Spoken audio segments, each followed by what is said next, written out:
Hello दोस्तों, मेरा नाम अभिषेक है। एमपीपीएससी मेंस का छठा प्रश्न पत्र हिंदी निबंध एवं प्रारूप लेखन का है।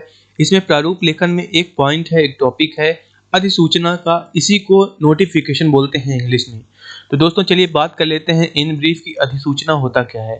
तो देखिएगा, अधिसूचना एक पत्राचार का माध्यम है जो कि यूजुअली ऑफिशियली ही किया जाता है। इसे सरकार ही करती है और यह नोटिफिकेशन, ये पत्राचार आने के बाद इसे राजपत्र में, अगर वो इंडिया पोस्ट कर रही है तो वो इंडियन गवर्नमेंट के राजपत्र पे आएगा, और अगर मध्य प्रदेश सरकार कर रही है तो मध्य प्रदेश सरकार के राजपत्र पे आएगा। मैं आपको मध्य प्रदेश सरकार का एक राजपत्र ये दिखाई देता हूँ, इसका नमूना है। आप ऐसे देखे होंगे कि जितने भी आपके सामने एक्ट्स आते हैं या नए नए नियम रूल आते हैं, वो सभी इसी तरह से राजपत्र में प्रकाशित किए जाते हैं। तो चलिए अब बात कर लेते हैं अधिसूचना के कुछ प्रयोग के बारे में। तो जैसे आप जानते हैं कि कोई अगर राजपत्रित अधिकारी है, उनकी नियुक्त, पदोन्नति, स्थानांतरण जितना भी होता है, इसके संबंध में अधिसूचना जारी की जाता है।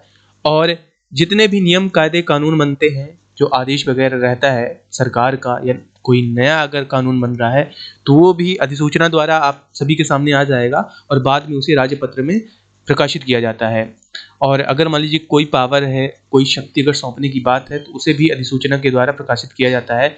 फॉर एग्जाम्पल मान लीजिए कि अगर पब्लिक प्रोसिक्यूटर हैं, तो अगर उनकी जगह पे अगर टीआई को और सब इंस्पेक्टर्स को अगर उनको पावर दिया जाए कि अगर जो एलएलबी किए हैं वो प्रोसिक्यूटिंग ऑफिसर बन सकते हैं प्रेजेंट टाइम पे, तो ऐसा अधिसूचना अगर सरकार जारी करती है तो उनको वो पावर्स मिल जाएंगी और वो एक्शन परफॉर्म कर सकते हैं। तो एक हिसाब से आप मान सकते हैं कि सरकार का जो नियम यह है या फिर कोई आदेश है, उसको वो पब्लिकली बताने के लिए अधिसूचना का प्रयोग करती है। अब देखिएगा, अधिसूचना का जो प्रारूप है वो हम नीचे देख लेंगे, अपने सामने है, तो आप देख सकते हैं वहाँ पे क्या क्या है। और आप जनरली देख लीजिए, यहाँ पे जो आपके सामने लिखा है कि बीच में अधिसूचना आप लिख देते हैं ताकि वो समझ में आए कि आप अधिसूचना जारी कर रहे हैं। और अधिसूचना में जो आप फाइलिंग नंबर देंगे वो हस्ताक्षर से पहले देंगे।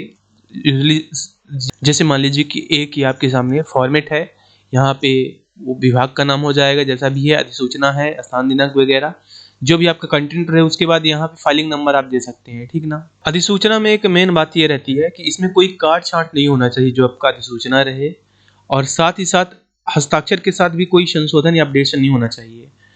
और जब आप इसे प्रेस में भेजें जिसमें वो छपता है, लाइक ये मान लीजिए कि एक राजपत्र में छपा है अधिसूचना मान लीजिए, तो यहाँ पे सबसे लास्ट में यहाँ पे नाम रहता है कि ये कहाँ पे छपा है, ठीक ना। उस मुद्रण संस्था का नाम भोपाल से मुद्रित हुआ है। तो जब आप लेटर की एक प्रति, ये अधिसूचना की एक प्रति अगर आप यहाँ भेज रहे हैं, तो आपको यहाँ पे उसका कार्बन कॉपी नहीं देना है, आपको मूल कॉपी देना है। और उसका कोई मतलब किसी को प्रतिलिपि वगैरह नहीं देना है, डायरेक्ट वही जो आपका नोटिफिकेशन है वो यहाँ पे आपको सेंड कर देना है। और इसमें जो आप सिग्नेचर करेंगे वो आप पेन से करेंगे, मतलब कोई फोटो अपलोड करके वहाँ पे नहीं रखेंगे, मतलब स्याही से आपको करना है, स्याही से। इसके अलावा ये जो बात है कि आप प्रेस को भेजने के अलावा जो बकाया है पृष्ठांकन आप टाइप कर सकते हैं। लेकिन अगर मान लीजिए कोई संविधान का नियम बन रहा है, लाइक SC/ST एक्ट में कोई संशोधन हो रहा है, तो उसके लिए आपको किसी को पृष्ठांकित करने की जरूरत नहीं रहती। अब जैसे मान लीजिए कि आपके सामने एक ये अधिसूचना का टाइप है, लाइक ये डिपार्टमेंट है, ठीक ना, राजभाषा विभाग, गृह मंत्रालय, इसके द्वारा ये अधिसूचना जारी की जाती है। और यहाँ पे पदोन्नति से संबंधित है, तो यहाँ पे अधिसूचना पदोन्नति में बता दिया गया है। देन उसके बाद यही जो है ये सेम भारत के राजपत्र में प्रकाशित हो जाएगा। कुछ आप और देख लीजिए, एक टाइप है अधिसूचना का, यहाँ पे देखिए फाइलिंग नंबर है। यूजुअली फाइलिंग नंबर यहाँ पे भी या हस्ताक्षर के जस्ट ऊपर भी कभी कभार आप देखने को मिल जाएगा।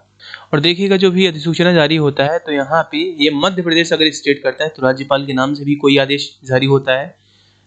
देन दोस्तों, उम्मीद है कि अब आप समझ पाए होंगे कि अधिसूचना होता क्या है, इसका प्रयोग किस लिए होता है। दोस्तों, आप रहिएगा, धन्यवाद।